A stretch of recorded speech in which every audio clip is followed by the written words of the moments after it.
ceasefire then between Israel and Hamas has just come into force, having been hammered out during marathon negotiations hosted by Egypt. Israel's been pounding the Palestinian territory with missiles from both the air and sea for more than a week in response to Hamas's cross-border rocket fire.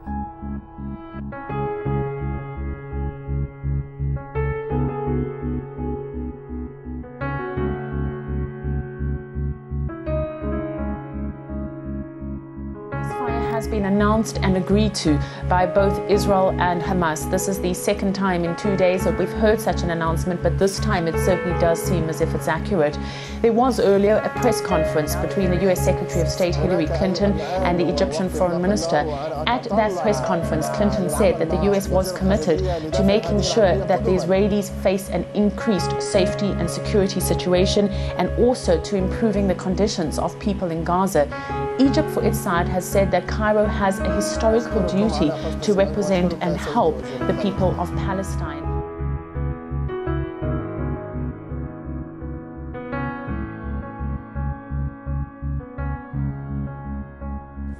The goal must be a durable outcome that promotes regional stability and advances the security and legitimate aspirations of Israelis and Palestinians alike. In the days ahead, the United States will work with our partners here in Israel and across the region toward an outcome that bolsters security for the people of Israel, improves conditions for the people of Gaza, and moves toward a comprehensive peace for all people of the region.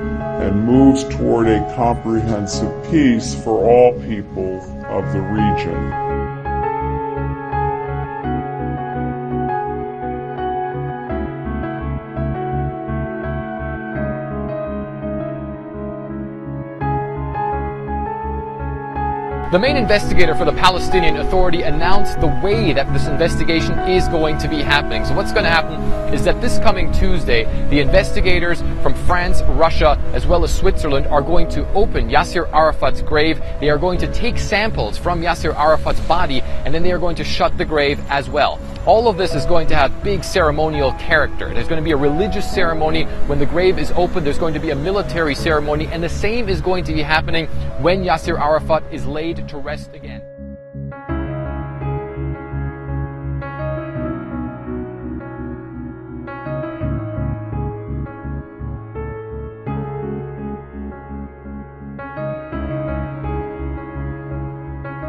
Two bitter adversaries meet on foreign soil to sign an agreement to help bring peace to their peoples.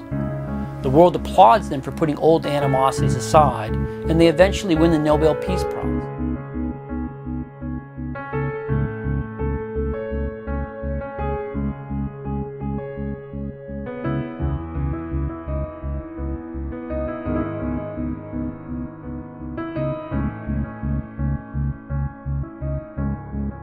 Few people expected the largely secret talks to succeed. Indeed, the Israeli government did not send an official representative to the talks until May.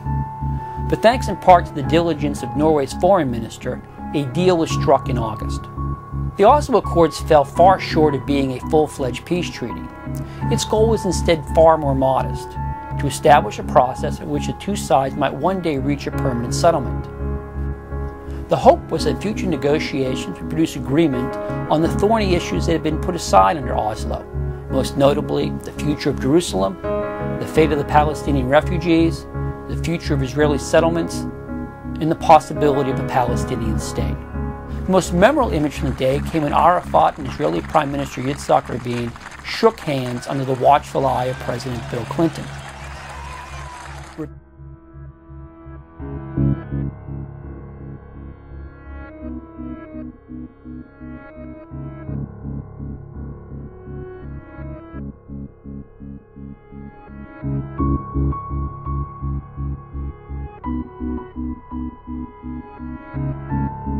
What America and the international community can do is to state frankly what everyone knows.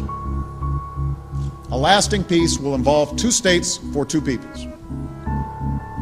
Israel as a Jewish state and the homeland for the Jewish people, and the state of Palestine as the homeland for the Palestinian people, each state enjoying self-determination, mutual recognition, and peace. The United States believes that negotiations should result in two states with permanent Palestinian borders with Israel, Jordan, and Egypt, and permanent Israeli borders with Palestine. We believe the borders of Israel and Palestine should be based on the 1967 lines with mutually agreed swaps.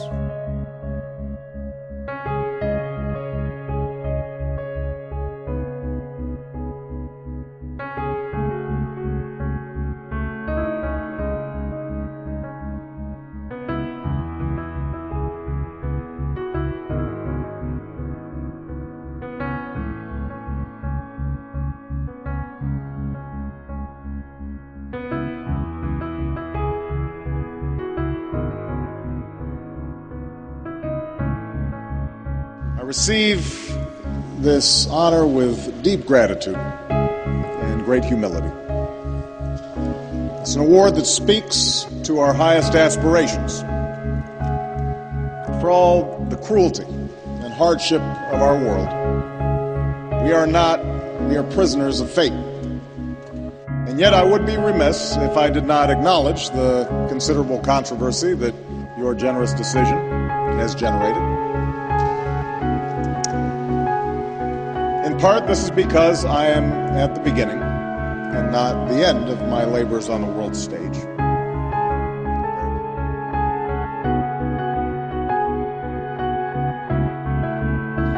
A spectacular and mysterious phenomenon brightening the Norwegian sky sends the country into a frenzy of speculation.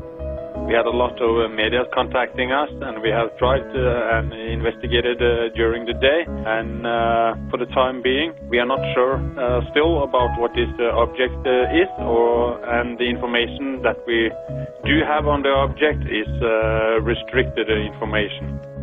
Barring an alien invasion or some dynamic celestial event, scientists began their search for an explanation a bit closer to home.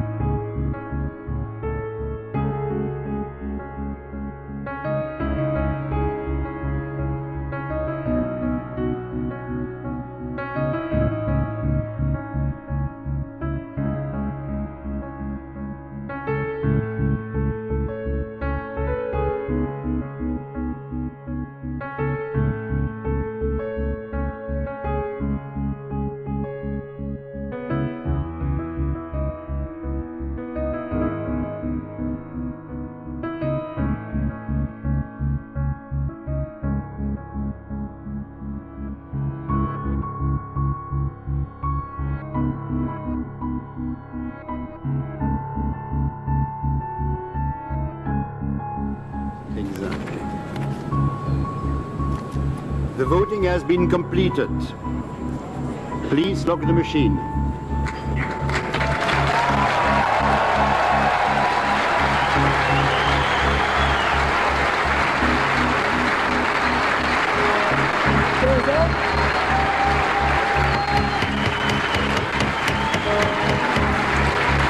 The result of the voting is as follows. In favor, 138. Opposed, 9. Abstentions, 41. I now call a short pause in the proceeding of this meeting.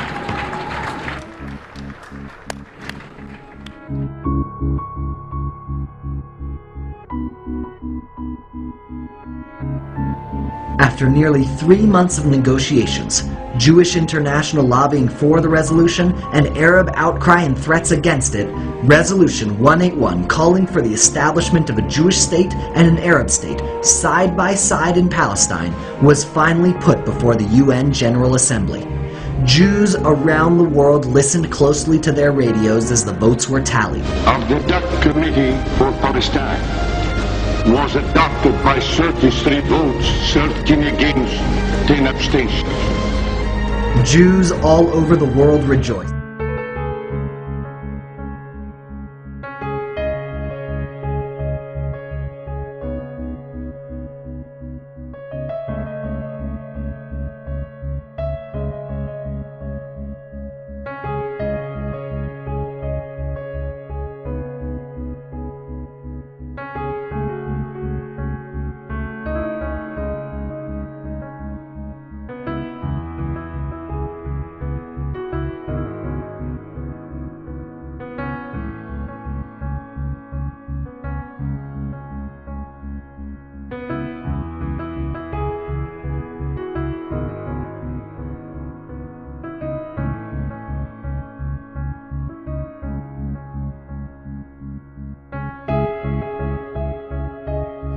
We have always been clear that only through direct negotiations between the parties can the Palestinians and Israelis achieve the peace that both deserve.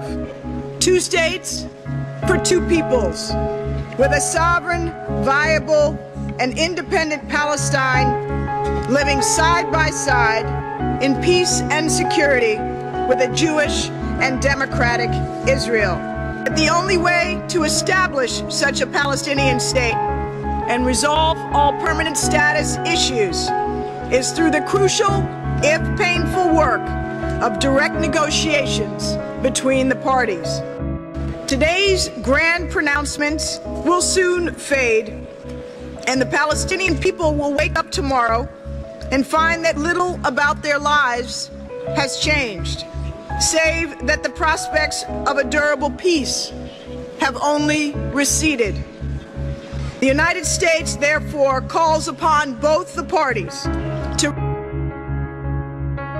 resume direct talks without preconditions on all the issues that divide them.